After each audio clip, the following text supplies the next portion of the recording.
Willy Wonka, an aspiring magician, inventor, and chocolatier, arrives in Europe to establish his chocolate shop at the Galleries Gourmet. Burning through his meager savings, he is coerced to stay at Mrs. Scrubbit's boarding house by her henchman, Bleacher, and despite Orphan Noodle's warning about the fine print, signs a contract because he is illiterate.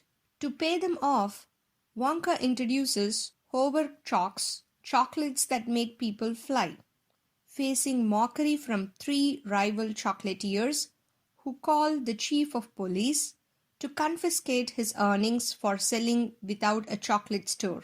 Unable to pay the exorbitant fees imposed on him by the contract, Wonka is captured and starts to work in a laundry of Mrs. Scrubbit alongside 5 other captives, including Noodle. Learning of a chocolate cartel plot involving the rivals' chocolatiers, he makes his escape with the help of Noodle. While he promises her a lifetime supply of chocolates, she promises to teach him how to read. The cartel exploits the chief's weakness for chocolate to force Wonka to leave town. Wonka tells Noodle that his affinity for chocolate stems from his late mother.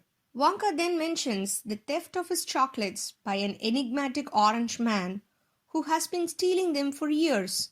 To produce a signature chocolate, Wonka and Noodle travel to the local zoo, milking Abigail the giraffe.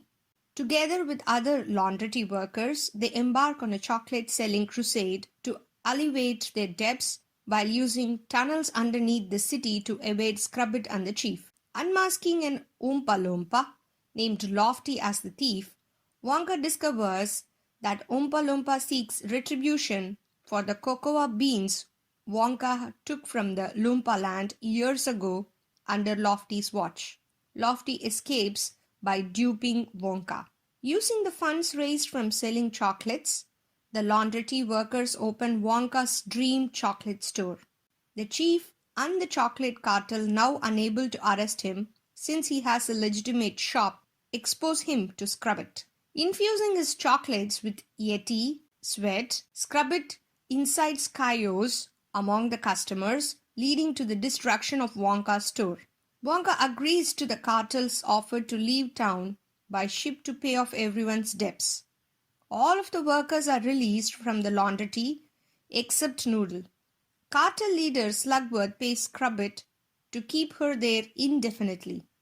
Wonka deduces that Noodle is Slugworth's niece before he and Lofty are forced to jump off the boat that has been rigged to explode.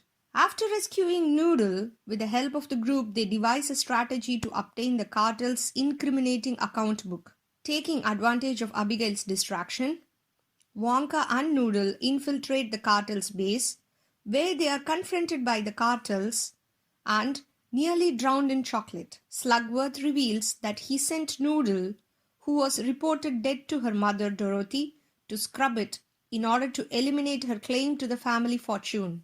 Wonka enables Lofty to rescue them and unveils the cartel's misdeeds to the authorities and the public.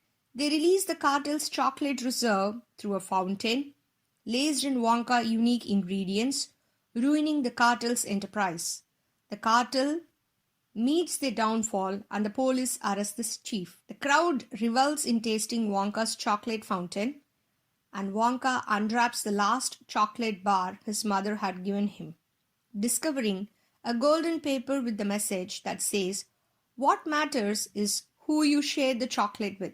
He aids Noodle in reuniting with her mother, settles his debt with Lofty, and acquires an abandoned castle to commence building his own factory with Lofty as his tasting chief.